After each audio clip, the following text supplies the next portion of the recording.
As far back as I can remember, I always wanted to be a filmmaker.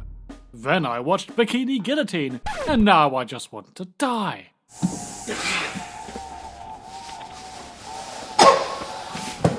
Real talk, if this is what can pass for a movie these days, and, per the director's claims, has already made a profit, what is the point? Bikini Guillotine tells the groundbreaking story of 5 women mumbling by a pool.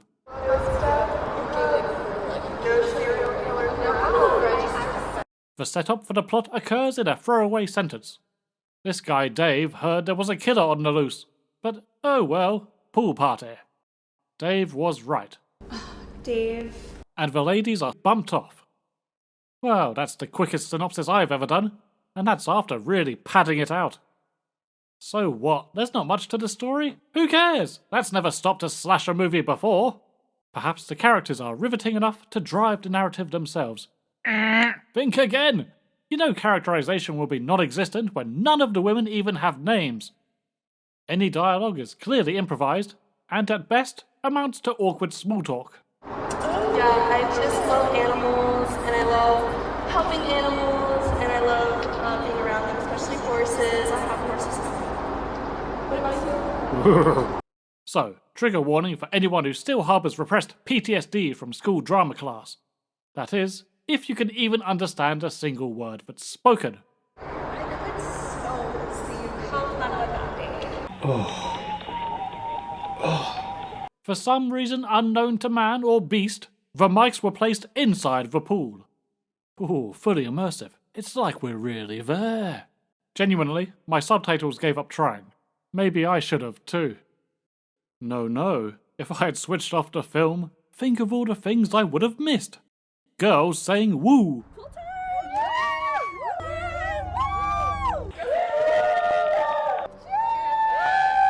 Woo!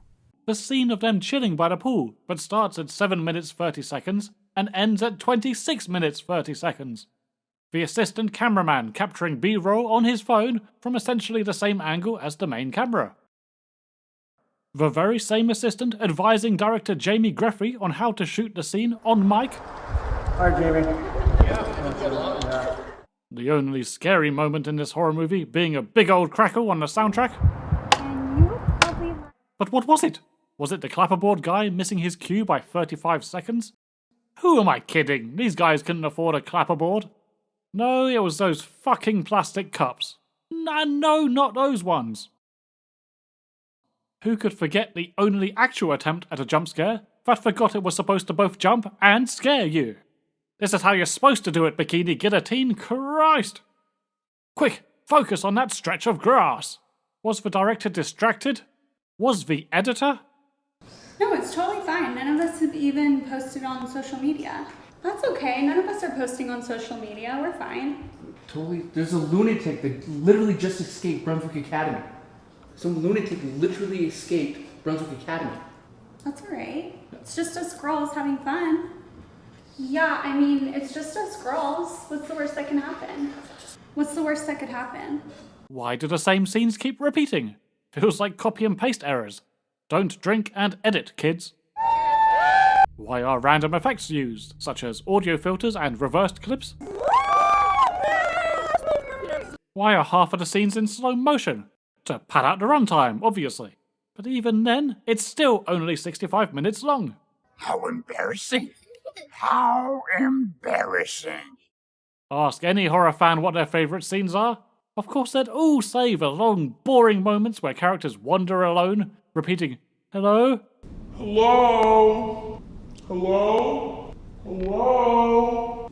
Hello? Hello? Hello? Hello? Of all the scenes to put in slow-mo, that's the one you choose? Get ready for that butt to be burned into your OLED display, I guess. Ooh, don't complain, you say. It seems like it's building up to the slashing. Hello? Yes and no. It's building up to the woman eventually being cornered by a guy in shorts and a Poundland BDSM Walter White mask. And the award for shittiest horror movie weapon ever goes to... Hey, Mr. Tambourine Man, play a different fucking film for me, please. You'll never guess who plays the creepy, pervy bad guy, by the way.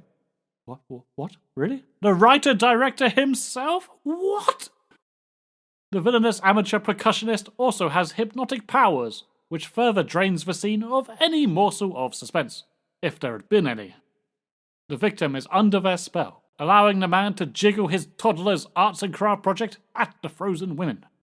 There's no blood or creative kills, by the way. Why would there be? And guess what happens as soon as the scene finally ends?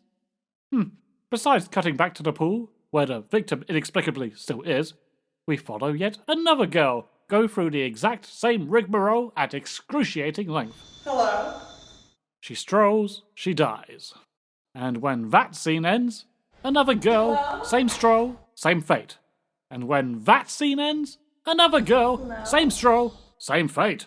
And when that scene ends, another girl, same stroll, same fate. And after that, well, a shot we've already seen, and the merciful sight of the bloody end credits. No variation, no plot twists, no meaning to life at all.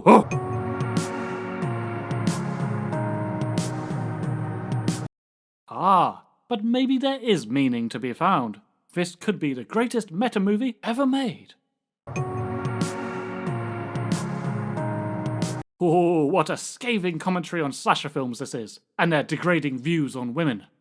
Only giving the male character a name, and not the women who actually dominate the film? Making no effort to make their words audible, damningly stating that horror creators care only for how they look, not what's on their minds. Hello? Okay. Let's take a step back. Calm down for a moment. Chill. This is an ultra-low budget film. Yes. And it's true that creators at this level may put their eggs in many baskets. Yes. Some have like 3 or 4 projects a year to give themselves more chances to get out there. Just one of them needs to break out, right? Yes! So, let's have a look at Jamie Greffy's IMDb, and holy fudging! What the hell? For 2025 alone, as director, 40 movies. 40. That's not 3 films a year, that's over 3 films a month. Bad Girl School. Bad Girl Sunday School. Breath of Knees. What the fuck does that mean? Sneeze of Elbow. Amityville La Llorona.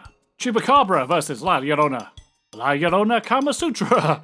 Apologize. Yes, Jamie, you should. I crowned Bikini Guillotine the worst movie of 2025, but I respect myself too much to check out the other 39 films here. Maybe there's something worse. But Bikini Guillotine is not just the worst horror film of 2025, but the worst film I have ever suffered through. And I've sat through an awful lot of crap. I'm at a loss. Obviously the film made its budget back, and beyond, because it only cost $25 and a Hershey bar. But it's out there in the world. It's got distribution. People have paid to watch this. Boy, I feel like I've fucking paid. So yes, farewell lifelong script writing ambitions. Why bother writing a script? Why bother giving the characters names, or establish their relationships to each other, or give us a reason to all be in this location in the first place? Nah, just throw some bikinis over your phone lens and edit like a child let loose on Windows Movie Maker for the very first time. I may be bitter, I may be irate even, but frankly, I wouldn't have cared so much if they had bothered to include some actual guillotining, or if the bikini business was remotely sexy. The whole thing reeks of desperation, and as 15 different girls and 1 guy told me back in sixth form, desperation is never sexy. Well, congratulations on the movie, Jamie. Hope you had a good wank.